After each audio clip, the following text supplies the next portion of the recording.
Good morning and welcome to this week's Jump Recruitment discussion.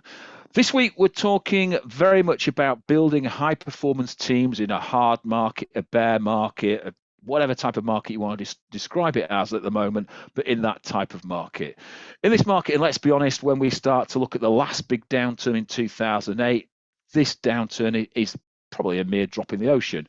However, having come from the high of the last sort of 12 to 18 months, it's certainly a shock to the system and definitely a shock to a lot of people in recruitment who've never actually seen a huge swing in the market such as this. And therefore, we need to have a look at this and what we can do from there. So again, I sort of brought some sort of basic stats out on this one, but it's interesting to see what's going on. Okay, so most sales organizations, according to the Bain Company, are not prepared for recession. The Bain survey of sales operations executives said in partnership with the SSI, they found that only 43% of sales organizations develop a plan for recession well in advance of that recession. And advanced planning helps companies to cut costs, but gain market share. And when it said cutting costs, it didn't say cutting people. And 86% of the companies that create a plan well in advance focus on the downturn to gain market share. It's not about anything other than gain market share in downturn times, compared to 50% of the companies that create their plan shortly after recession hits. They tend not to regrow. The Bain survey also said that 870 B2B executives worldwide show that the extent of the challenge, sort of fewer than 20% responded, said that they had data-driven, quantified understanding of the total market opportunity, and therefore they were unable to tap into potential customers because they didn't know where those customers were. And even fewer regular zero-based required sales capacity for the coverage of the marketplace because they had no data whatsoever. So they had no idea where their market was. According to a study from the Harvard Business Review, high-performing teams that receive more praise, so 72% from the colleague and 79% from the management, the culture of appreciation fostered a most positive work environment, which during the downturn boosted morale, boosted efficiency, and boosted productivity to gain more clients. In the same review, it said innovation is the crucial element for driving success during these times. And one thing all the reports highlighted, that every company hopes to see their customers satisfied. And to achieve this, they had to look no further than the performance of their team. So if their team was satisfied and their team were highly productive and highly looked after, it produced 12% more customer advocacy than before. And finally, the following statement that came from the Economist Intelligence Unit study, which was poor communication of employees harm team performance. And that needs to heighten hugely during a downturn in the market. And 52% of employees feel stressed, and 44% have a higher chance of failing in a higher market. And most of that is down to the fact that the communication isn't good enough. So let's kick off this week. We've got Dave and Paul. Heather's in London today. On an emergency meeting from what she said to us last night. So as always, we're going to kick off with a nice, easy question. Oh dear, that's a worry. It's always a worry. Okay, so as a business owner, looking at the market conditions, would your strategy be to grow your team, stay stable, or cut heads? You want to go first, Dave? I think I'd probably say grow the skills of your team before you actually grow your team, because I think there's a lot of capacity on the sales floors of the companies in which we all run, that some of that is untapped. And if we are if we're in turbulent market conditions or quieter market conditions, whatever we want to look at it, it does give us an opportunity to look at the people we've got and see what capacity that they have to be able to contribute. And that comes back to one of the stats you mentioned earlier, Howard, about giving feedback, giving praise, sitting down and understanding what motivates our staff, how we get the best out of them. And this is an opportunity to do all that. there will be some that will say, well, yes, of course, while there's a bit of a downturn, spend more money and grow your team and take more of the market. And that does work for many, many organizations. But I think before you do that, I'd take a really good, incisive look at the people you've got and see how you can make them better.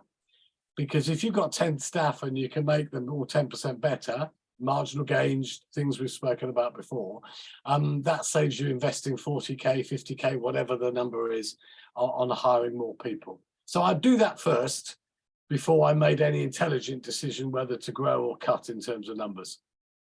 Yeah, I think that's a great answer. I mean, my pitch on this is that obviously it depends on a number of factors. Firstly, your specific market sectors, how are they performing?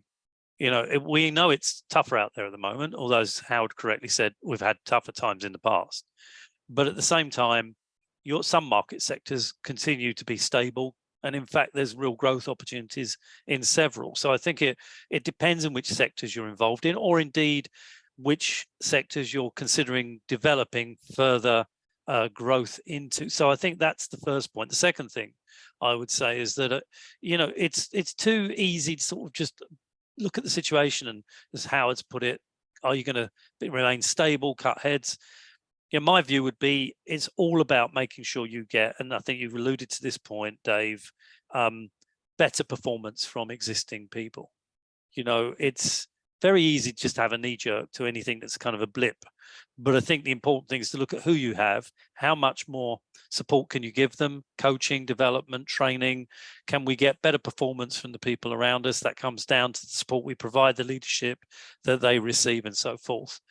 Because there's always the opportunity, I think, to get more from individuals within the organization before you start making decisions. We've already invested time and money in the people we have. Let's make sure that we get the best out of them before we start looking at taking on additional people. I mean, I think too often we see businesses taking on additional staff without really accepting that some of their existing people are not necessarily performing at a level that we would consider to be acceptable. Doesn't make a lot of sense to be bringing in more people when you're not necessarily getting the best from your existing team. So I think it's about making sure that you're providing the right support for the people around you. And then, as I say, analysing the markets that you're in or would like to be in to establish whether there's growth opportunities. So I think we're all agreeing what we're saying is that it's growth, but with caution about, would you add to your team, and it's getting the best out of the people that you've got. And I think I'd go that another step further, is that not only do I look at the people that I've got, but then I start to look at the client base that I've got. And based on your marketplaces, I start to evaluate my client base, and I start to look at, right, which ones are going to shrink, which ones are going to disappear, which ones are going to prosper. And if I haven't got clients that are going to prosper, then I start to think, right, okay, I need to change my focus of my team onto certain things. Now, whether that's to develop the clients that I've already got or to bring new business in, and that might need bringing new people in to develop that if I haven't got that skill set already in my business. And I think sometimes there's the educated gamble that you've got to take when the market does turn to enable you to set a foundation for you to accelerate away when the market starts to turn to a more positive marketplace. And I think, to me, it's always about steady and stable growth all the time, or steady and continuous growth all the time, rather than just saying cut, or we're going to stay as we are. And I think we've got to be absolutely adamant when we make that decision that business owners have a decision to make, and that decision will determine what the client, what they do and how they come out of this period.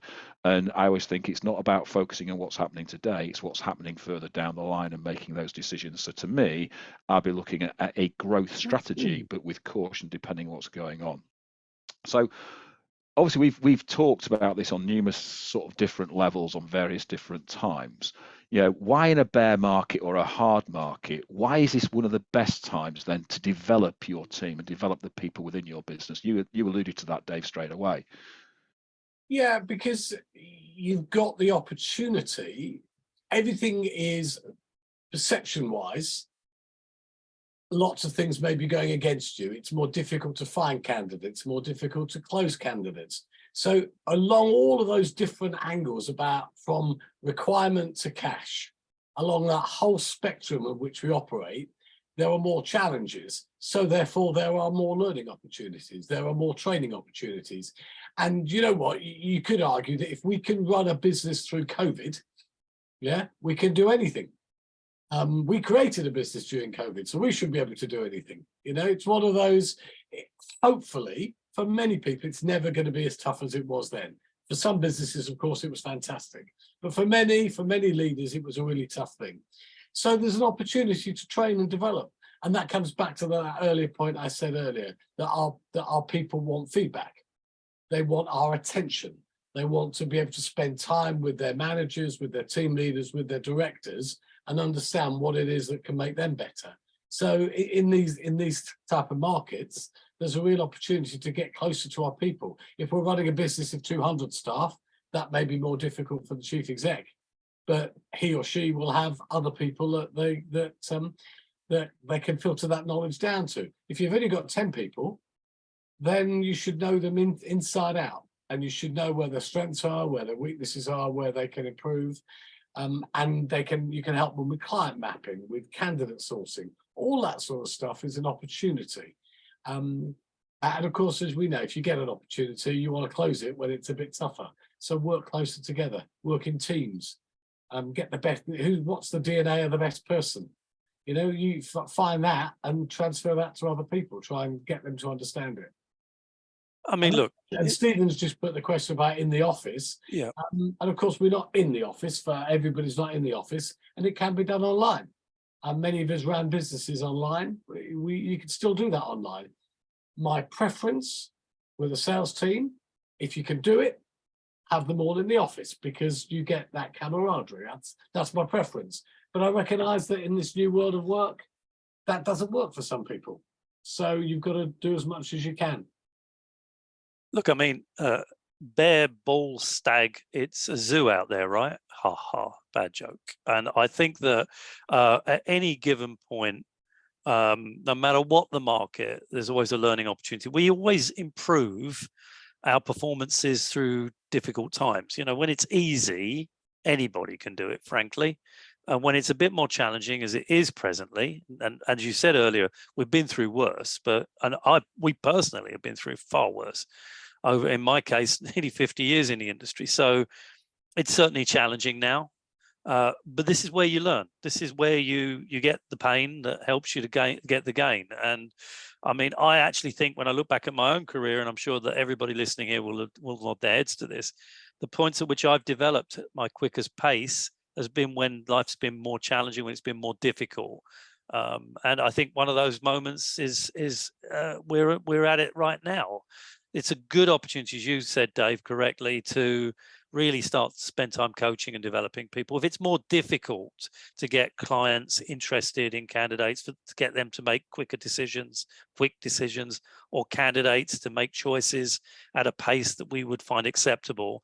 And these are the moments when it's important to start to upskill our people so that they become tougher, fitter, better at what they do. When things then improve, performances should go through the ceiling. So I would see this as a terrific opportunity if I was back at a desk working with candidates and clients to really hone my skill sets, because you'll emerge from this more challenging position, and we would expect that to be occurring as the year progresses, and certainly into 2024, in a much, I'll be a tougher, leaner, better performer as a result of this experience. So I would see it as, not good times, but an opportunity to grow, to develop. To your point, Dave, super important now for business owners to expend time and energy in developing and supporting their people during these tougher times, because just hoping and praying that they'll find a way isn't going to be the solution. You do need to put energy and time into your people. So I think this is all about choice.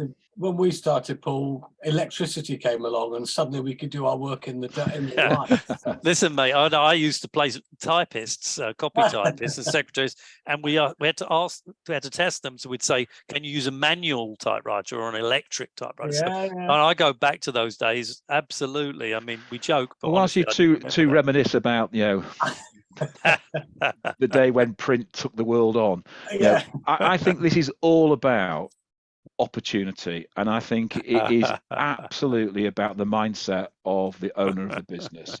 And I think if you're open to opportunities, you'll find opportunity. If you're closed to opportunity, then you won't find them. In every market, in every hard time I've been in, not as many hard times as Paul, obviously, going through the Black Plague, etc.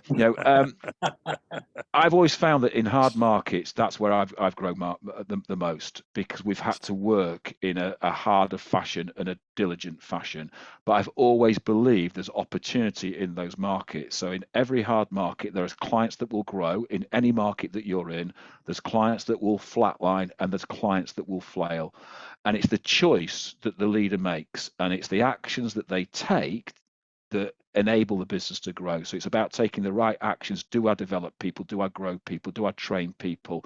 And if they're just trying to survive, then they're going backwards, and they're absolutely going to go backwards. And if they're going backwards, there's a high chance that they're going to go under.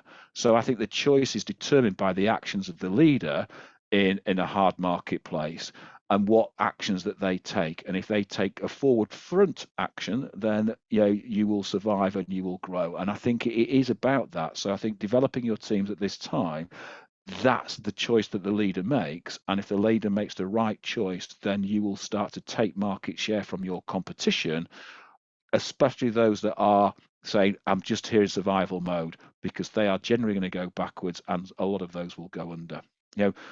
If you look at it, we hear from our clients constantly about the number of jobs dropping. We hear about clients are getting harder to work with, candidates are getting choosier. So the question is, when we start to make those decisions, what would you get your team to focus on to create or maintain high performance? Well, I think when Bill Clinton said it's the economy stupid, I think I'd just rephrase that and say it's relationships stupid. It's about relationships. It's about relationships with the clients that you have. Are you understanding what's motivating them, why their business is going the way it's going, whether that's up or down or stagnant or whatever it is? And what about the type of candidates that you are placing, or the candidates that those businesses need for the future? Are you building relationships with those candidates? How are your relationships with your colleagues? Both the people that work on the sales floor. What about the people that work in supporting your business, in finance, in marketing, in whatever area?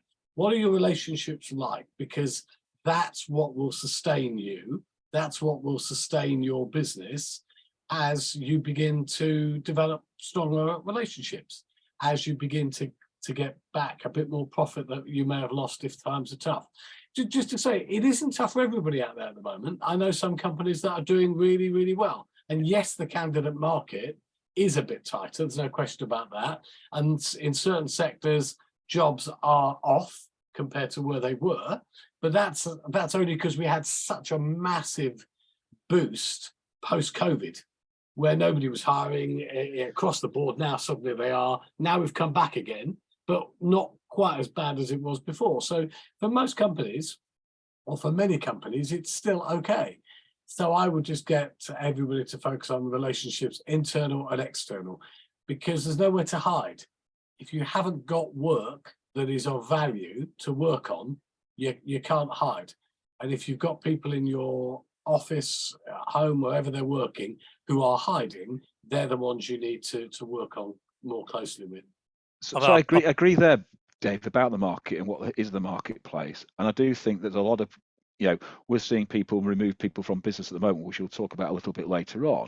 But I think that's because they are suddenly frightened about what's happening in the marketplace, and they haven't got a view of, well, what happens? They haven't planned for a downturn. When we all knew, listening to the economists right at the start of COVID, there's going to be a massive drop, then there's going to be a massive growth period, then there's going to be another drop. Everyone knew that was going to happen. If you haven't planned for that happening, then there's a problem. And I think that's about the mindset of the leader, that, are you in recession? Because I've got, clients in the same marketplaces where some feel they're, in a bad market and other feels they're in a great market. Right. So I think it's generally down to markets, but I also think it's down to the individual leader within the businesses within those markets and what they've been doing. Yeah, just to pick up on a few points as well, guys. I mean, I think firstly, I completely agree with what you've said, Dave, about relationships. We were talking yesterday, I was talking with a client yesterday about their top 4 or 5 performers, and the thing that they all have in common, without a doubt, is that they have very deep relationships with a small number of clients, to the extent that regardless of whether they have nailed down agreements or not, that level of trust between them, the consultants and the clients is so deep that whatever roles come up, they're given those opportunities to work exclusively on them. And the fact is that when you look at the performances of high performers, without a shadow of doubt, you will find that they have absolutely nailed down deep relationships with a handful generally of clients that they work very tightly and closely with. And that, of course, to your point, is based upon the fact that they've met those clients over and over again, talk to them every day. And that also applies, I think, to candidate relationships. It's the same thing. Yeah. We got lazy. What happened leading into COVID was that many companies, many recruitment businesses were very busy with meetings with clients and candidates, would see them regularly, go to coffee shops to meet candidates, pre-interview, post-interviews, meet with clients regularly. COVID obviously knocked that on the head when we had to stay at home. We've emerged from COVID with some bad habits. We've got used to sitting behind desks now, using this sort of medium as well, which is nothing wrong with it. But to your point earlier about training is always better face to face, and but you can do it, as you said, virtually, and we do that, of course. There is no substitute for going to meet clients face to face and getting back to those pre-COVID habits. And I certainly bang on about that consistently to my clients. Other points I'd make to this is that the point about jobs dropping is a kind of misnomer. The fact is there are more jobs now than we had pre-COVID. There's over 1 million vacancies in the UK today. That's a huge number. Now, I know that it depends on sectors. We know that some of those sectors are very short candidates. That's underpinned by Brexit. So things like catering, hospitality, care, nursing, healthcare, and so forth. We know there's big gaps in those areas, but there's gaps in virtually every area. There are more roles than available candidates today. So here's my final point, because I know we're going to run out of time. I could go on about this point for about 2 hours. The fact is that we need to be addressing the skills gaps as professional recruiters. If we haven't got the perfect candidates, because frankly, a lot of our candidates are looking for unicorns, people that we can't find and no one else can find, we then need to be presenting candidates that are the closest thing in terms of core-based skills to what they're looking for. And clients increasingly are going to have to get used to the fact that they're going to have to upskill candidates, upskill people to provide them with the skills necessary to do the roles they have available, because if not, those roles are going to remain vacant for many, many months, if not forever. The simple truth is, and in certain sectors, there's a very large gap between the available candidates and the available jobs, and those gaps are not going to diminish anytime soon. Another reason for seeing clients regularly is to educate them as to what they need to do to help fill those roles. And our people need to become more adept at presenting candidates that tick most of the boxes the clients are looking for, but acknowledging the fact that we can't find the perfect candidates. Clients have to own a level of responsibility for upskilling people that they're going to onboard. And I think that's the only way we're going to overcome some of these skills gaps that we presently see. The final point is this. Go back to the early days that we started in recruitment. We were taught to find great jobs for great candidates, qualified candidates. We were never taught to fill vacancies. And I think that market is very much embedded at this moment. We find great candidates, we qualify them well. We need to go back to old habits, take great candidates to market. Don't wait to fill jobs. Do something with the great candidates that you recognize that you've qualified. That's how you're going to make money in this market. So I think what we're saying is, and this is, I agree with what both of you said here, and I think we need to get closer to our client base and understand what our client base is actually doing through this period. So are they going to need more people? Are they going to maintain? What are they doing? What's their attrition rate levels high? And what I start to look at is then I start to look at the gap between the clients that are going to be working with us and the gap between that and the target that I want to hit. That gap in the middle there is all about new business development and finding new business. Now, this is where lots of clients sort of go, right, I just go straight into the new business development market. I then go back to my client base and look at the clients that are going to survive and prosper during this period. And I start to say, right, let's find clients that look like those clients. If we can find that looks like those clients, if they're going to prosper, then these should be on the same marketplace and the same trajectory. So I start to then grow a really productive business where I start to look at how can I get my clients to introduce me to other clients that are in the same marketplace as them. And sometimes that's just a simple thing like following the supply chain down the line. So if I've got a client that's really prospering, then the clients that are supplying them with product and work, etc., they must be prospering too. And then above that client, the clients that they're supporting and they're supplying to, they must be prospering as well. So I follow the supply chain of good clients and what they're doing. And that means I focus my business on highly productive clients, which means that my highly productive sales team then should get more productive. And to me, it's a simple operation is you look after your people, okay, and they start to look after your clients, but you've got to point them in the right direction and move them in the right way. And I think that's what we're talking about there, Paul, and that's what you're talking about, Dave, is you've got to really focus on what's going on. And the opening up of a client, as we well know, especially in hard markets, is if you are taking a really good candidate to that client, they open that with open arms, because still finding candidates is the hardest thing that we have to do at the moment. Here's a question then, Paul, that sort of what you started to allude to sort of earlier on. Already, we've heard of agencies cutting out their dead wood. In fact, some have already started to cut deeper. We heard in lockdown, some agencies cut right down to the bone, if not deeper than the bone, and really suffered. So, what's your advice on this? As we start to hit a harder market, we talk about the dead wood and we talk about productivity. What's your advice?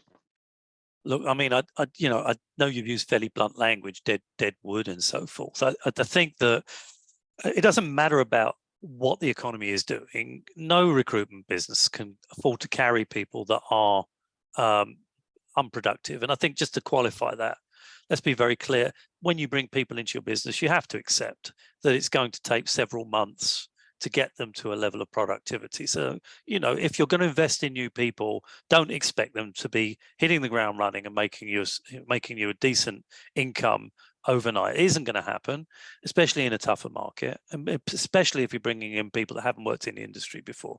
So there is a period of time when they need to get up to speed. So let's be clear that we need to make sure that we're giving people, brand new people, even experienced people we're bringing into our business, a period of time to settle in and start developing. That's I think, very important. But if you've got experienced people who are consistently underperforming, and I don't care whether it's in a bull market or whatever market you care to mention, then there has to come a point when you have to draw a line under this and move on.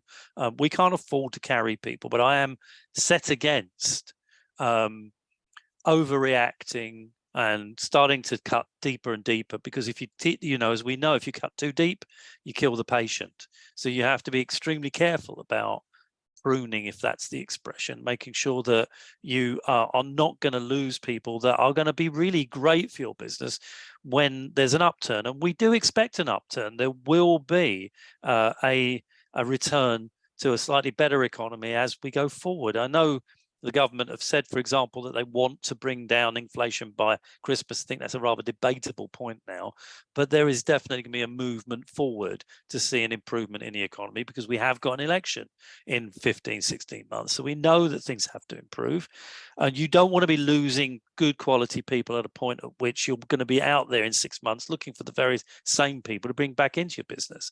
So I think you have to be extremely careful, and I'll just pick up on Dave's very wise words earlier. Rather than just decide that you have to bring people, get rid of people to cut costs, why not consider giving them upskilling, some training. I mean, we talked earlier about what our clients need to consider doing. I think that's also true for us. If you've got emerging markets that you can start to develop, why not consider bringing people in from other areas of your business and start to retrain them and put them into spaces where they may be more productive? And I think it requires a lot more imagination and strategy than just to knee jerk and start to get rid of people. That's something that I think a lot of businesses that went through COVID regretted when they came out the other end. Yeah, I think imagination and strategy are key, Paul. I think what people want as well is they want clarity. So one person's deadwood may not apply to somebody else sitting in the same organization. So then they're asking, well, why for them, but not for me, or vice versa. So as a leader, if you can bring clarity to your people at what you expect of them in the next 6 weeks, 3 months, 6 months, or whatever it is, and there's measurements put in place with support if you're not quite there, and they can see that, and there's regular feedback, and then they don't perform, then they would probably leave your organization. But if you're a good leader, you've got more chance of making them perform better. And also, if you understand what their motivation is, we've still got quite a young industry, as in the last 4 or 5 years, a lot of younger people have come into our industry, and they don't have the same desire to stay in our industry for the rest of their lives. They may be thinking, I'm just going to save up to go to Thailand. I'm just going to save up to go to do something else. Well, that's okay, as long as you know that, because then you can manage them and you can manage their performance. And that's, for me, is really important. It's about getting close to your people, understanding them, making sure they've got good measurements, good feedback, and then you manage them appropriately. And hopefully you're managing them in rather than managing them out.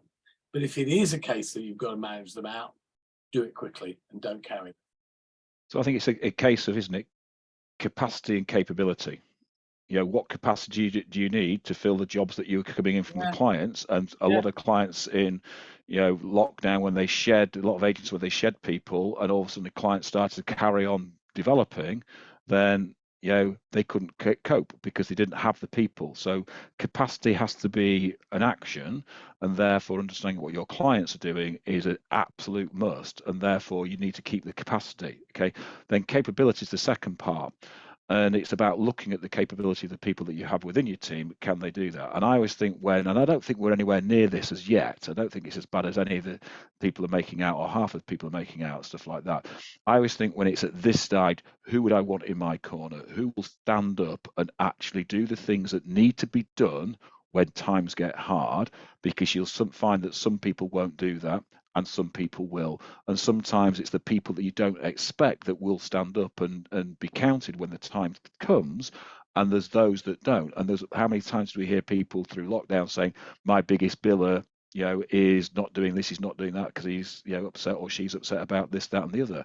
It's time now is when people should all pull together and have the direction pointed out for them, and that's all about communicating well to the people what they're doing and drive them forward. And I think it's really important as a leader that you understand, as Paul said, what is deadwood and what isn't. But I think it's also understanding what's the capacity and capability of the people in your team, and what do you actually need to move yourself forward.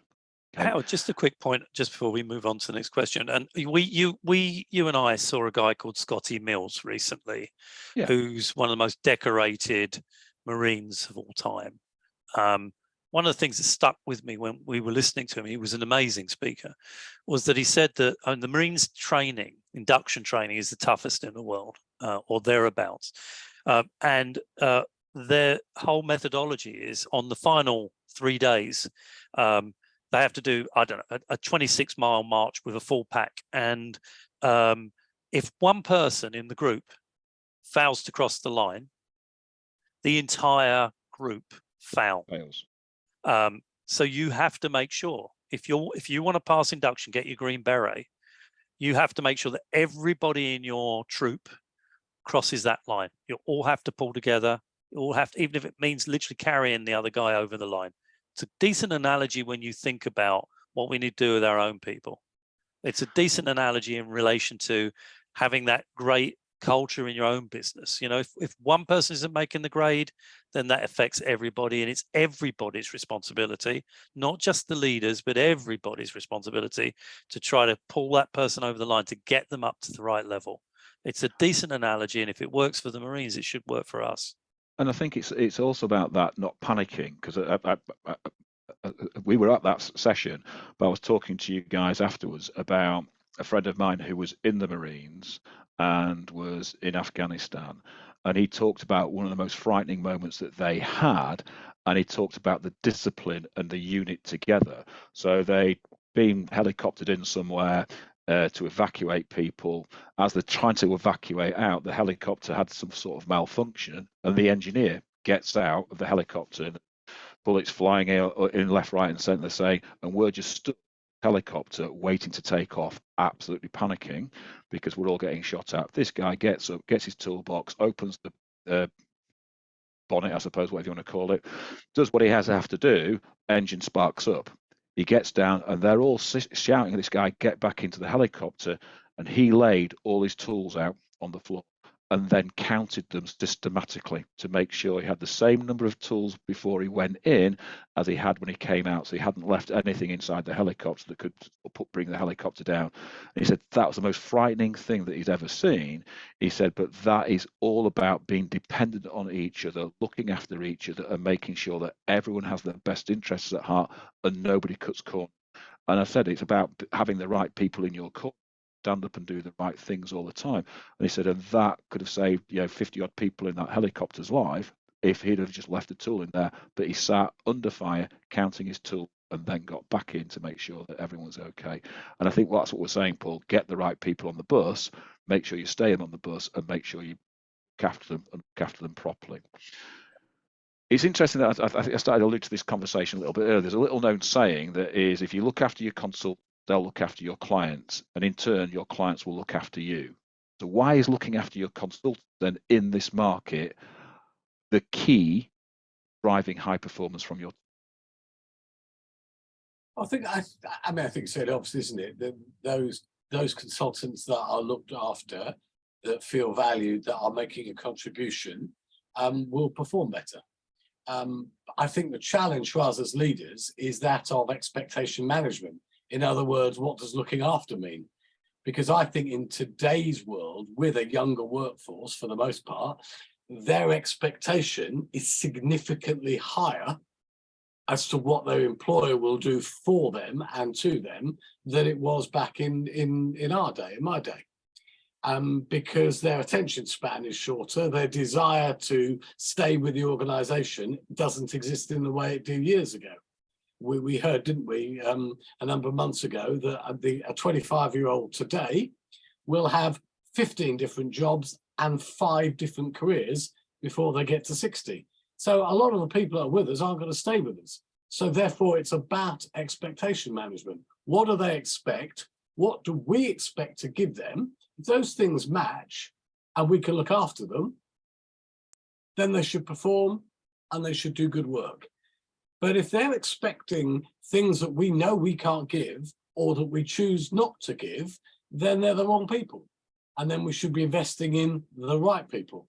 And I think that's a real challenge for employers. Certainly in the last 4 or 5 years, I've noticed a great shift where a lot of younger people, and this is not to disparage them in any way, but a lot of people expect a lot more from employees than they either want to give or feel like they should give.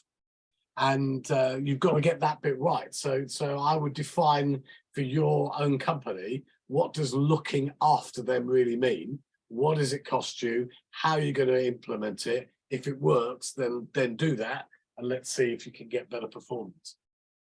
Yeah, and I think this is a decent point that you make, Howard. Look after your consultants, look after you and your clients and so forth. And I think it's very true. Creating the right culture in your business is absolutely essential. And if you revert back to the point we've been making, where if it is a bit tougher at the moment, excuse me, then you have to work harder at your level of communication with your people internally, the support, the development you provide to people, but it also talks to the level of care that you put into looking after your people, making people feel valued, bolstering morale when it's a bit more difficult out there, and so forth. You know, that we often refer to EVP, employer value proposition, and creating that enviable culture. And of course, this becomes extremely important during more challenging times. I don't think there's a doubt that if you look after your people in every respect, whether they're here for the short to medium term or long term, then they in turn will put the hard yards in for you. We know that old-fashioned methods of pushing people with outrageous KPIs, whipping people into shape and so forth, those things simply just don't work. And if they do, they don't work for very long, and people want to run away from those cultures. It's much more, to Dave's point earlier, about really getting people to understand where the vision of the business is, where you want to take the company, making sure that you're consistently sharing information with them, that you have a transparent environment that people understand, that people buy into. It's not about necessarily paying the best salaries or the best bonuses, even though everyone seems to think that's the case. It's much more about getting people to buy into where the journey of your business and what's in it for them. Where are they going to go? Where will they be in a year, 2, 3 years time? If you're only focused and fixated on the now, and all you ever do is talk about what's happening today or this week, and you do not share where the business is going and how the company is going to develop and how they will develop, then not surprisingly, people feel battered and bruised by that experience. So I think it is about looking after your people, but it's a multifaceted approach to developing and keeping people within your company. And by my goodness, you really do need to be looking after your best performers at the moment. They are going to get you through more challenging times, and they are going to be a very important part of your business as we move into sunnier climates. So I think very important point here, but please don't confuse this with the issue of paying the best salaries or the best bonuses. If that's your adage, then you're going to be struggling, because there's always going to be somebody out there that will pay a better package to your people. It's about hooking them heart and soul into your organization and where the organization is developing and moving towards. I think going back to that hearts and minds scenario, it's getting the hearts and minds of your people and looking after them to help them to perform. And it goes back to, I suppose, Maslow's hierarchy of needs, isn't it? That everybody needs shelter, everybody needs warmth, everybody needs to feel secure, everyone needs to feel safe, but everyone needs to have rules to abide to, and everyone needs communication to allow that to happen. And I think what we're saying there is absolutely the right thing. And I think if you look at a hard market or a downturn in the hard market, we've talked a lot about the teams. What are the key things that a business owner should focus on in order to move forward besides just the team? Because there's lots of other things that the business owner needs to focus on. For me, how it's the 3 C's. I'm assuming you're going to look after your candidates and your contractors. But for me, it's cash, communication, and courage. Yeah. And those 3 C's. Cash, because it doesn't matter how much profit you make, it's are you generating enough cash to keep your business going? So that's, I guess, a fairly obvious one, but often I hear people talk about profit, but not cash generation. Communication, and it goes back to the very first point you made, Howard, in some of the stats. We should be communicating as well as we can, as often as we can, to our people, to our market, to our candidates. Just hone on excellent communication. And the courage bit is to make sure that we're making the decisions that we need to make for our business. And some of that takes a bit of courage. And I would add something else here. I think, we talk, and we have spent the entire webinar talking about internal issues. Looking after your people is super important. But, if you take any of the management books off the shelves at Smith's and you turn the pages, you'll find a recurring theme. The recurring theme is spend more time externally than internally in your business.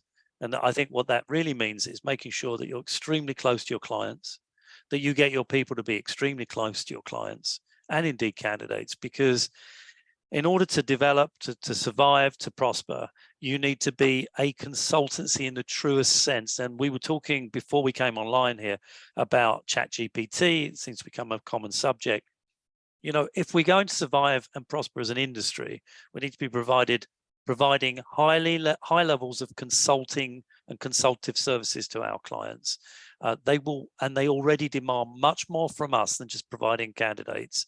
You need to be super close to clients to understand their challenges, what they're concerned about, their anxieties, and we need to be providing a range of solutions. So I would say, as a business owner, of course, you need to take care of your people. We've spent a lot of time talking about that today, but please make sure you put aside time every week to go and meet with people that pay your wages, that pay the bills, your clients. Make sure you're super close to them and make sure your team are doing the same thing. I think to me it's straightforward, is that you need a plan. You need to know where you're starting from, what's your destination, and what are the milestones that we need to achieve along the way. And that needs to be highly communicated across everybody, so everybody understands their journey in that. And that includes your clients and includes your candidates, that we need to be communicating to them about the journey that they're on, and so we can help them on their journey. And I think having that laser focus at this time is really important. And if you haven't got a strategy and a plan of what you're going to do, then you're never sure whether it's the right thing or not. So we've got to start to push forward on that sort of thing. So the last question of the day is very simple. Either as a solo business or the SME market or the big players, the ones that succeed and come out of a downturn on the up, what is it they have in common? One very quick sentence answer for me, Howard: they have a shared purpose. The best companies, the greatest companies, the ones that survive, have a shared purpose. Across the teams, if that's 1 or 2 people, 10 or 20 people, 100 and 1,000 people, the best companies have a shared purpose. And I agree with that completely. And I would add that the best businesses, no matter what their size, are alert. They're aware of market conditions. They're ahead of what's coming. They're anticipating what's going to come around the block. You said earlier, Howard, about how can people be surprised about current situations. It is a surprise that people are surprised by that. All the writing was on the wall for some period of time prior to this year. We knew this year was going to be more challenging. The same can be said about what's going to be happening in the next 12 to 18 months. It is entirely possible to get ahead of the game, to understand what's coming in our direction. But as I said a moment ago, you need to be in front of clients, looking at the data in the market, making sure you're ahead of the game in terms of what is coming around the corner, and sharing that, to Dave's point, not just with the people that work with you, but also your customers, i.e. the clients, and I'd add candidates. So it's about that too, being nimble and agile, seizing and seeing opportunities. I think it's, what I've seen from my experience and prospering in that, it's having that plan. And I think what you're saying, Dave, is absolutely right, having that purpose, but also knowing who to walk away from at certain times. And that's customers, that's candidates, and that's consultants. And to ensure that your existing client base, your existing customer base, your candidates and your existing consultants all understand what their purpose is in the strategy.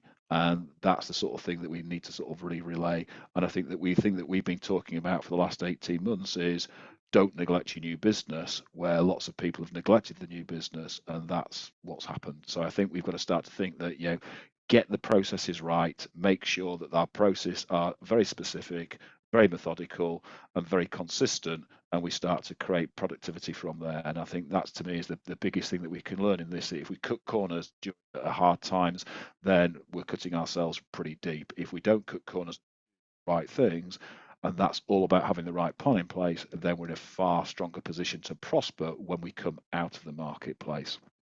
So that's it for today. Next week, we're going to look at a very interesting question that was posed to me, is what have we learned in the last 12 to 18 months coming out of lockdown that can actually help us now? We've talked a bit about it today, but I think next week we need to get really specific about the certain things. And I think it'll be a really interesting conversation to have with people about what have businesses learned. And so if you're on next week, feel free to join in and put what have you learned, because I think that lots of people have learned lots of different things through lockdown and through the period post lockdown and the boom that happened afterwards. So what have we learned? What should we be implementing now that needs to move forward? So Paul, Dave, thanks so much for your time. Ladies and gents, thanks for your time. We look forward to seeing you all next week. See you later. Have a great week, everybody. Take good care. Cheers, PJ. Bye, guys.